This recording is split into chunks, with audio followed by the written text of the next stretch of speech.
కోసం కింగ్ ఆరాటం. అక్కినేని నాగార్జున తన కెరీర్ లో అత్యంత ప్రతిష్టాత్మకమైన 100వ చిత్రం కోసం సిద్ధమవుతున్నాడు.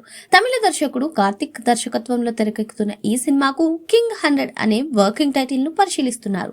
యాక్షన్ ఫ్యామిలీ డ్రామాగా రూపొందుతున్న ఈ చిత్ర షూటింగ్ ప్రస్తుతం శరవేగంగా జరుగుతోంది. ఈ సినిమాలో నాగార్జున లుక్ గురించి దర్శకుడు ఆసక్తికరమైన విషయాలను పంచుకున్నాడు.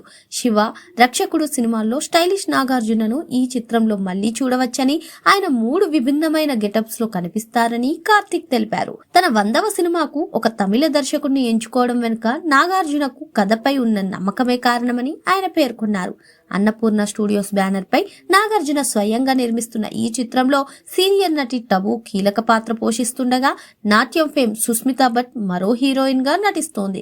దేవిశ్రీ ప్రసాద్ సంగీతం అందిస్తున్న ఈ సినిమాను 2026 దసరా కానుకగా విడుదల చేసేందుకు చిత్ర యూనిట్ ప్లాన్ చేస్తుంది. మరి నాగార్జున కెరీర్ లో 100వ చిత్రం కావడంతో ఈ సినిమాను అత్యంత జాగ్రత్తగా, ఏ పొరపాటు జరగకుండా ఈ సినిమా షూటింగ్ సాగుతోందని కొందరు చెప్తూ ఉన్నారు.